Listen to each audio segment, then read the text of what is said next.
তাহলে ও আমাদের সকলের প্রাণ নিয়ে নেবে।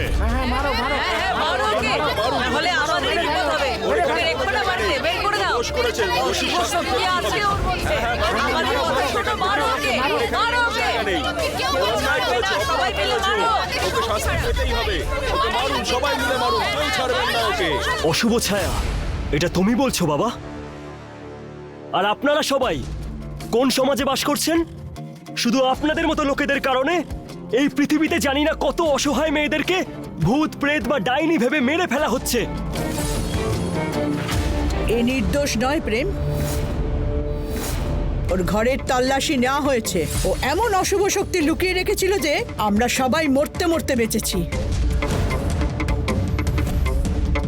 অশুভ শক্তি? এসব কি বলছো তুমি? যদি ওর মধ্যে কোনো অশুভ শক্তি থাকতো তাহলে ও কি এভাবে দাঁড়িয়ে দাঁড়িয়ে নাটক দেখতো? হ্যাঁ, তপস্যা ঠিকই বলেছিল, নিশ্চয়ই ওই অশুভ শক্তি ওর ওপর জাদু করেছে।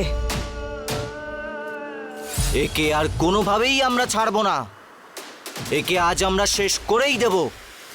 প্রেম, তুমি কিচ্ছু করবে না। তোমার যদি কিছু হয়ে যায় তাহলে আমি নিজেকে কখনো ক্ষমা করতে পারবো না। আমার কিচ্ছু হবে না। এদের সবার চোখে না অন্ধবিশ্বাসের কাপড় বাঁধা আছে, কিন্তু আমার চোখে নেই। তাই খবরদার, যদি কেউ ওর গায়ে হাত পর্যন্ত দেয় না তাহলে আমি তার হাত ভেঙে রেখে দেব।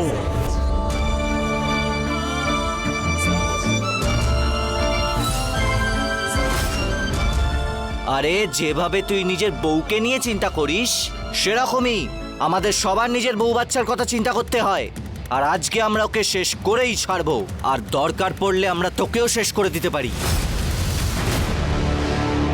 না না, আমার প্রেমকে কিচ্ছু করো না, ছেড়ে দাও ওকে। যাও।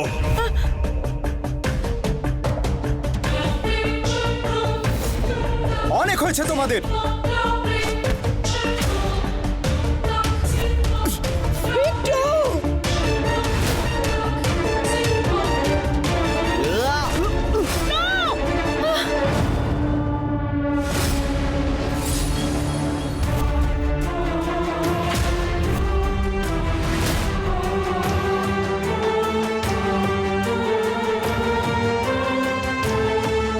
আরে এই দাঁড়িয়ে দাঁড়িয়ে কি দেখছিস? মার ওকে।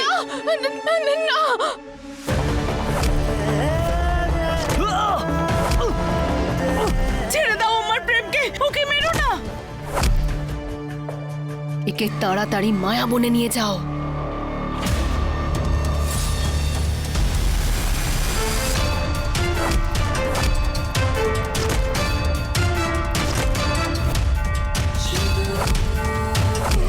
তুমি কিছু বলছো না কেন? বলো না, ওকে মারছে প্রেম।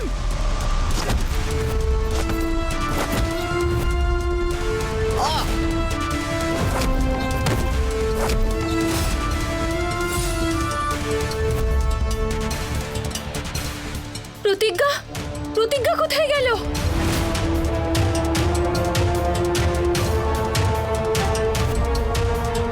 মনে হচ্ছে অশুভ শক্তি ওই বাবাকেও সঙ্গে নিয়ে গেছে, নিশ্চয়ই ওনাকে মেরে ফেলবে। কিন্তু কোথায় গেল?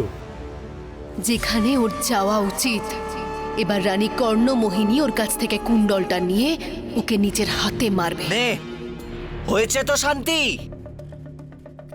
ওই, মুখ সামলে কথা বল, ও আমার স্ত্রী হয়। আরে মাথুর বাবু, বলুন নিজের ছেলেকে গিয়ে যেন খোঁজে এই অশুভ শক্তিকে। আর যতক্ষণ ওকে না পাওয়া যাচ্ছে আপনারা কেউ এখান থেকে কোথাও যাবেন না। মনে হচ্ছে প্রতিজ্ঞা কোনো বিপদে পড়েছে।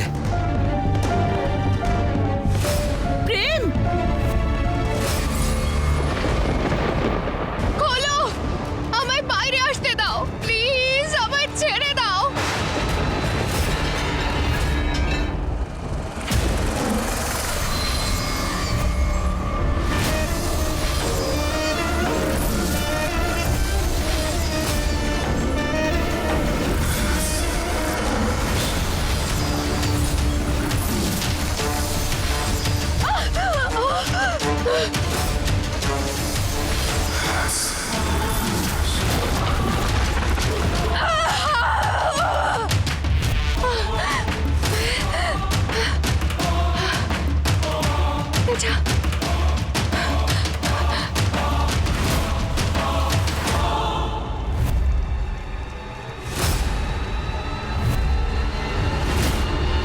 নেত্রা কাকি?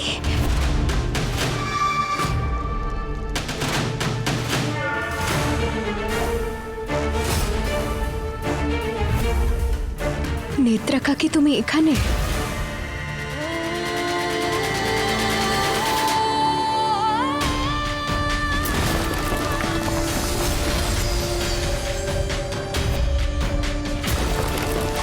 এসব কি হচ্ছে? এটা